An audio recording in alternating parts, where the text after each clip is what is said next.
আজকে সারাদিন বাইরে ঘোরাঘুরি। আসসালামু আলাইকুম। আপনারা সবাই কেমন আছেন? আলহামদুলিল্লাহ আমি ভালো আছি।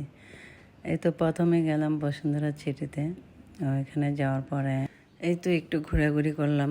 এখানে আসার উদ্দেশ্য হচ্ছে একটাই, সেটা হচ্ছে একটা মোবাইল নেব।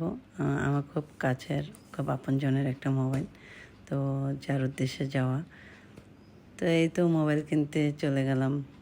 মোবাইলের শোরুমগুলো ঘুরে ঘুরে দেখলাম, তো পছন্দ মতো পাচ্ছি না।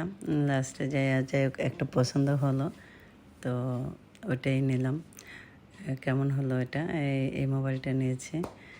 তো মোবাইলটা নেওয়ার পরে আবার ভাবলাম যে যেহেতু মোবাইলের উদ্দেশ্যে আসছি, তো মেয়ের জন্য দেখি জামা কিনতে পারি কি না। তো আমার পছন্দের শোরুমে চলে গেলাম। তা এই তো পছন্দের শোরুম হচ্ছে তন্নি লাইফস্টাইল। ওকে আমার আসলে অনেক ভালো লাগে, যার জন্য আমি ওর শোরুমে যাবই। ওখানে যাব আর ওর শোরুমে যাব না, এটা তো হয় না। তো গেলাম, বরাবরের মতোই ড্রেস বেশি পছন্দ না হলেও একটা আমি নিয়েছি। তো নিলাম, নেওয়ার পরে আবার এটা হচ্ছে মেয়ের পছন্দের একটা শোরুম। এখান থেকে আমার মেয়ে প্রায় সময় কেনাকাটা করে, এটা ওর পছন্দের, তো ওইখান থেকে আবার একটা নিলাম।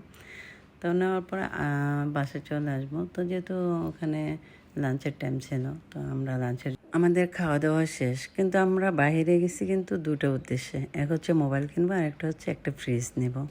সেটাও আপনজনের জন্যই।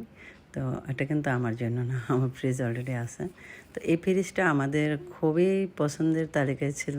এটা আমরা অনেক খুঁজে খুঁজে বের করছি। তো ফ্রিজের শোরুমে গেলাম, ফ্রিজটা পেয়েও গেলাম। পেয়ে যাওয়ার পরে ফ্রিজটা আমাদের পছন্দ হলো, কিন্তু আমরা ফ্রিজটা ওই দিন আনি নাই। তারপর দিন যে আমরা ফ্রিজটা নিয়ে আসছি। তো ফ্রিজটা আমাদের তো পছন্দ হলো, আপনাদের কেমন লাগছে? খুবই খুবই মানে আনকমন ছিল ফ্রিজটা। বিশেষ করে কালারটা খুব ভালো ছিল, এই কালারের জন্য আমাদের পছন্দ হয়েছে।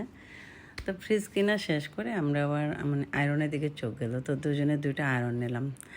আর বিশেষ করে এই আয়রনটা আমার অনেক পছন্দ হয়েছে, তো আমি এটা নিলাম। তা আয়রন নিয়ে আসলাম, ফ্রিজও নিয়ে আসলাম, নিয়ে বাসায় এগুলো নিয়ে আসলাম। আসার পরে বিকালবেলা কেক বানালাম। কেক বানানোর উদ্দেশ্য হচ্ছে আমার বাচ্চাকে দেব। তো ওরও চকলেট কেক খুব ফেভারিট, আমার মেয়েরও চকলেট কেক খুব ফেভারিট। তো বাচ্চা যেহেতু বাসায় থাকে না, ও হচ্ছে পড়ালেখার জন্য একটু দূরে থাকে, তো ও বাসায় আসছে, ওর জন্য আমি ভাবলাম যে একটা কেক বানাই দিই। তো ওর জন্য বানাবো আর মেয়ের জন্য বানাবো না, এটা তো হয় না। তো আমি দুটা কেকই নিয়েছি বানানোর জন্য। তো যেহেতু একটু দূরে দেবো, তো বাচ্চার জন্য আমি একটা বক্স কেক বানাইছি, আর এটা মেয়ের জন্য বানালাম।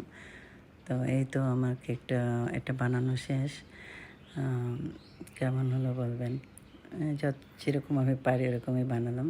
আর এই তো বক্সে কেকটা বানালাম, এটাও চকলেট কেক বানালাম, কারণ চকলেট কেক ওদের দুজনের পছন্দ। তো এই বক্সে কেকটা বানিয়ে ওর কাছে বক্সটা পাঠিয়ে দিলাম, আর এটা মেয়ের জন্য রেখে দিলাম। তো এই তো বক্স কেকটা শেষ, আমার দুটো কেকই বানানো হয়ে গেছে। তো আমার চ্যানেলটা সাবস্ক্রাইব করে দেবেন, ভালো লাগলে লাইক কমেন্ট শেয়ার করে দেবেন। তো কেকটি বানানো শেষ।